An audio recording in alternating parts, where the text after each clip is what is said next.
ആ സുധി വീണ്ടും വന്നാ? ഞാൻ രാവിലെ തന്ന നമ്പറിൽ റീചാർജ് ചെയ്തില്ലേ? അത് രാവിലെ തന്നെ ചെയ്തായിരുന്നല്ലോ. ഇതല്ലേ നിന്റെ നമ്പർ? ഇതപ്പ തന്നെ ചെയ്തിട്ടുണ്ട്. ഇതാ ടിക്കറ്റ് ഉണ്ട്, നോക്കിയേ. എന്റെ നമ്പർ തെറ്റിപ്പോയാ? അവസാനം 12:39 പക്ഷെ 39:12 എഴുതി. സുധിനല്ലേ എഴുതി തന്നെ? ശരി, ഇനിയിപ്പോ എന്താ ചെയ്യാ? പൈസ തിരിച്ചിട്ടില്ലൊക്കെ കണക്ക് തന്നെ. ആ കറണ്ട് ബില്ല് അടയ്ക്കാനുള്ള പൈസ എടുത്ത മൊബൈലിൽ കയറ്റിയത് അതിപ്പോ ഇങ്ങനെയായി. എന്നാ ഒരു കാര്യം ചെയ്യ്, ആ തെറ്റി റീചാർജ് ചെയ്ത നമ്പറിലേക്ക് ഒന്ന് വിളിച്ചു നോക്ക്. നല്ല ആൾക്കാരാണെങ്കിൽ തിരിച്ച് റീചാർജ് ചെയ്ത് തരും. ആശ്വാസായി. അത് ശരിയാ. മര്യാദക്കാരാണെങ്കിൽ തിരിച്ച് റീചാർജ് ചെയ്ത് തരും.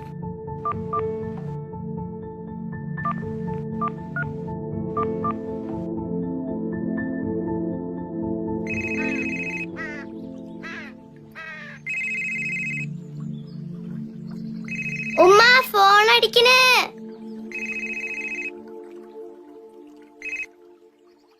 ഹലോ നമസ്കാരം.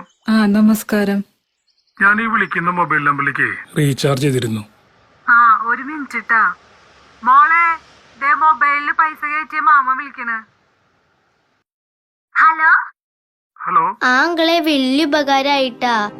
ഡാറ്റ തീർന്ന കാരണം കുറെ നാളായിട്ട് ക്ലാസ് അറ്റൻഡ് ചെയ്യാൻ പറ്റുണ്ടായിരുന്നില്ല. റീചാർജ് ചെയ്തു തന്നത് ആരാണെന്ന് അറിയില്ലായിരുന്നു. ഇപ്പോഴാ മനസ്സിലായത് അങ്കിളാണെന്ന്. ഒരുപാട് സന്തോഷമുണ്ട് അങ്കിൾ. എന്താ പറയണ്ടേന്ന് അറിയില്ല. ശരിക്കും കരച്ചില് വരാ അങ്കിളെ. മാമന് സന്തോഷായി മോളെ. മോളുടെ പേരെന്താ? ഐഷാടെ ഉപ്പ മൊബൈലില് റീചാർജും ചെയ്ത് തരില്ലേ? ഇല്ല വാപ്പച്ചി, ഇല്ല.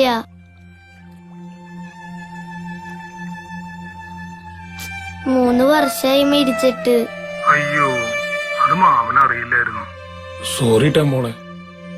നന്നായി പഠിക്കണം. നീ സ്കൂള് തുറക്കുന്നവരെ മോളുടെ മൊബൈലില് ഡാറ്റ മുടങ്ങില്ല. അത് ഈ മാമന്റെ വാക്കാ. അയ്യോ, അത്രയ്ക്കൊന്നും വേണ്ട. എനിക്ക് അങ്കിൾ ആരാണെന്ന് അറിയില്ലല്ലോ.